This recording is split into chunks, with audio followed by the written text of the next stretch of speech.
Bon dia o bona nit! Sí, ho heu sentit bé. He dit bona nit, no bona nit. Massa capítols m'he passat dient bona nit en lloc de bona nit. Però això ja s'ha acabat. Sóc aquí per legitimar els bona nit, els juliol, els ningú i una bona colla de formes més. Mireu què ha passat amb bona nit. Com que hi ha dos sons iguals, veieu? Na, nit, la llengua fa. Ui, dos sons iguals no. En canviarem un. I dit i fet. De bona nit passem a bona nit. Això que ha passat aquí té un nom tècnic i es diu dissimilació. Sí, dissimilació. Quan hi ha dos sons iguals prou a prop, un muta per diferències de l'altre. Es dissimila de l'altre. De dissimilacions n'hi ha en un fotimer de paraules. De ningú passem a dingú. De qualsevol passem a qualsevol. De juliol passem a juliol. De alcalde passem a arcalde. De armari passem a esmari. De processó passem a professor. De vigilar passem a vigilar.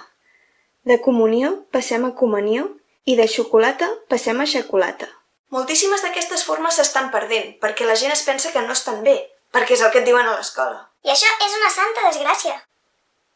Una altra cosa que pot passar i que també és molt freqüent és el contrari, que hi hagi dos sons diferents i que un es copiï de l'altre, de tal forma que al final tots dos acaben sent el mateix so o un so molt semblant. Això se n'hi diu assimilació, perquè un so s'assimila a l'altre. De decidir passem a decidir. De endevinar passem a endivinar. De estiu passem a estiu. De setrill passem a citrill. De retolador passem a rotolador. De genoll passem a genoll. De teixó passem a toixó. De nostre i vostre passem a nostro i vostro. D'un altre passem a un altre. I un llarg etc.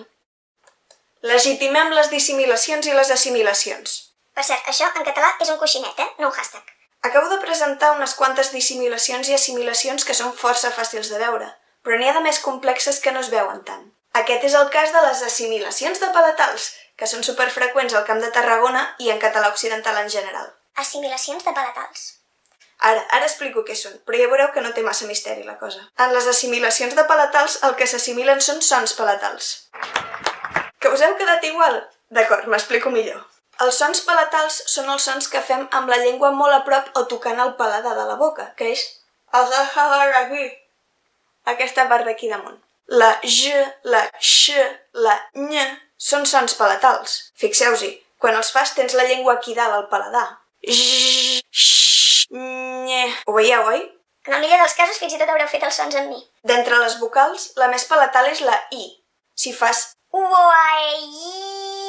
si us hi fixeu, la llengua està molt més amunt en la i que en qualsevol de les altres vocals. Doncs ara que ja sabeu això, podeu entendre què passa en aquestes paraules. De deixar passem a deixar. De genoll passem a genoll. De dejú passem a dijú. De menjar... Menjar en realitat té una eina que es pronuncia com una enya. Menjar. Passem a minjar. De senyor passem a senyor. I d'argelaga passem a argilaga. Bàsicament, el contacte amb una consonant palatal fa que la vocal es transformi en una vocal palatal. Vaja, en una i. Acabeu d'aprendre una cosa que a mi em van explicar a tercer de carrera. Que poder m'he permès el luxe de simplificar molt la matèria? Pot ser. Ho sento, Pere Navarro. Però és que no podia no fer un vídeo de les assimilacions i les dissimilacions, perquè és un fenomen que a mi em flipa. És que en quin moment la llengua diu va, hi ha dos sons que s'assemblen massa, en canvio un. O sigui, és que és meravellós, és fantàstic. És l'hora del castellanisme prohibit. Excuse me.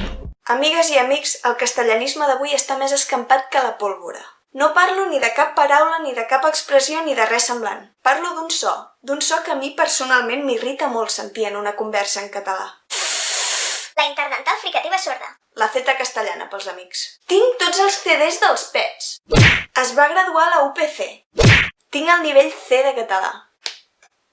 Un moment, quin nivell has dit que tens? Jo crec que el C no, bàsicament perquè no existeix. Seria genial que a partir d'ara diguéssiu que teniu CDs, que aneu a la UPC i que teniu el nivell C de català, si és el cas. És que dius, tinc el nivell C de català i perds la credibilitat a l'instant. La tercera lletra de l'abecedari, companyes, és la C, no la C. A, B, C, D, E, F, G, H, I, J, K, L, M, N...